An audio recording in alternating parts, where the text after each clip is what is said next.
Hey guys, this is Tim with THB Fishing for Recovery. I was actually getting up this morning to go fishing, smallmouth fishing at Dale Hollow and do some filming on the lake today and do some videos, but it's coming a major thunderstorm here and they're calling for flash floods. But since I started this channel, I've been reading my NA book. I've been studying on this disease I have of addiction. And I've been reading my NA book a lot and doing a lot of studying. I've committed an hour every night before I go to sleep to just to study, and I'm really getting back into. I had forgot a lot of things that about my addiction that where I had just about quit reading my. But now that I'm doing these videos, I'm excited again, and I'm committed to doing studying harder and longer. But tonight I want to talk to this morning. I want to talk to you about the effects on our families.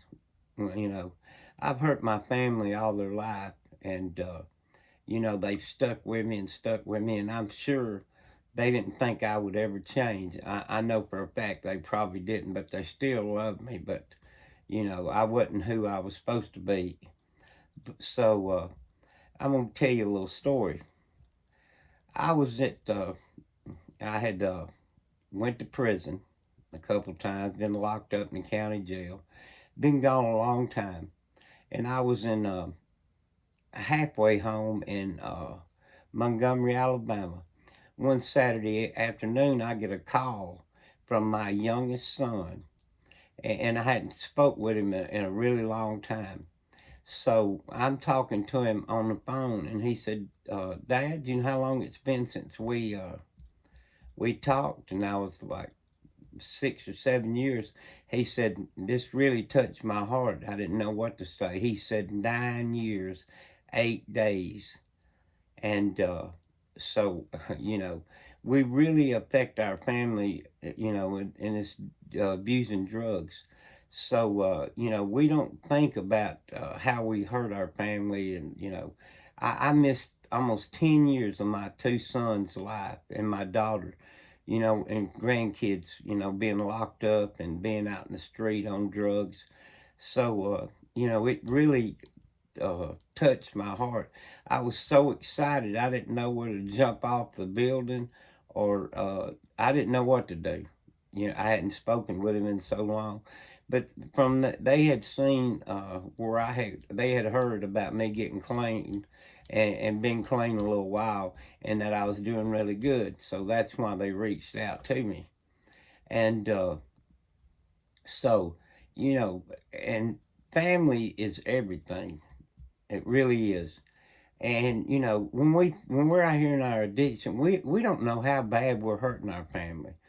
But I know I've destroyed mine, and but God has, we've restored a lot of it. I can't go back and change the past, but I can change the future. And now I talk to my sons about every other day. They know how much I love them, and we have.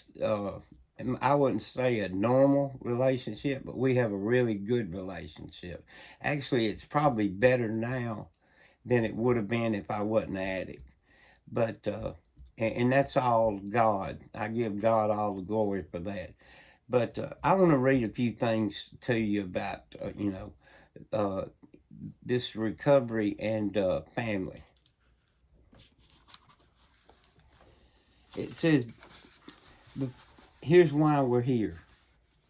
Before coming to the fellowship NA, we could not manage our own lives. We could not live and enjoy life as other people do. We had to have something different, and we thought we had found it in drugs. We placed their use ahead of the welfare of our family, our wives, husbands, and our children. We had to have the drugs at all costs. We did many people great harm, but most of all, we harmed ourselves. We, okay. Through our inability to accept personal responsibility, we were actually creating our own problems. we seemed incapable of facing life on its terms. Most of us realized that in our addiction we were slowly committing suicide, but addiction is such a cunning enemy of life that we had lost the power to do anything about it. Many of us ended up in jails or sought help through medicine, religion, or psychiatry. None of these methods was sufficient for us. Our disease always resurfaced or continued to progress until, in desperation, we sought help from each other in Narcotics Anonymous. After coming to NA, we realized we were sick people. We suffered from a disease from which there is no cure. It can, however, be arrested at some point, and recovery is then possible. Okay, I want to read you just one more thing before I end this video. You know, this when the addict doesn't realize till you get clean and sober how you affected your kids and your family, because mentally I probably destroyed my two sons, and I feel guilty for that today, but I've come to terms with it that God has restored our relationship. So let me read you one last thing. In the process of recovery, we are restored to sanity, and part of sanity is affecting relating to others. We less often view people as a threat to our security.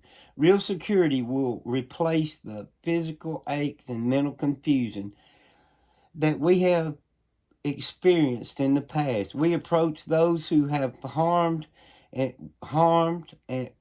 those we have harmed with humility and patience. Many of our sincere well-wishers may be ridiculed to accept our recovery as real. We must remember the pain that they have known. In time, many miracles will occur. Many of us were separated from our families, succeed in establishing a relationship with them. Eventually, it becomes easier for them to accept the change in us. Clean time speaks for itself. So you can't expect, we heard them for so much long. You can't expect them right off the bat just to trust us again. And with that, we've got to learn patience. And remember that. But I really like this last sentence. It says about clean time speaks for itself.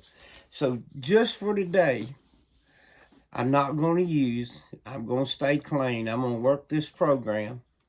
And I'm going to try to be a better person than I was yesterday. So with that, I'm going to let you guys go. God loves you. I love you. And remember, it's our choice to be a miracle.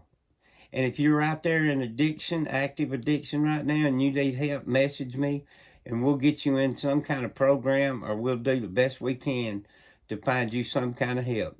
And I want to thank everybody. Remember, God loves you and I love you.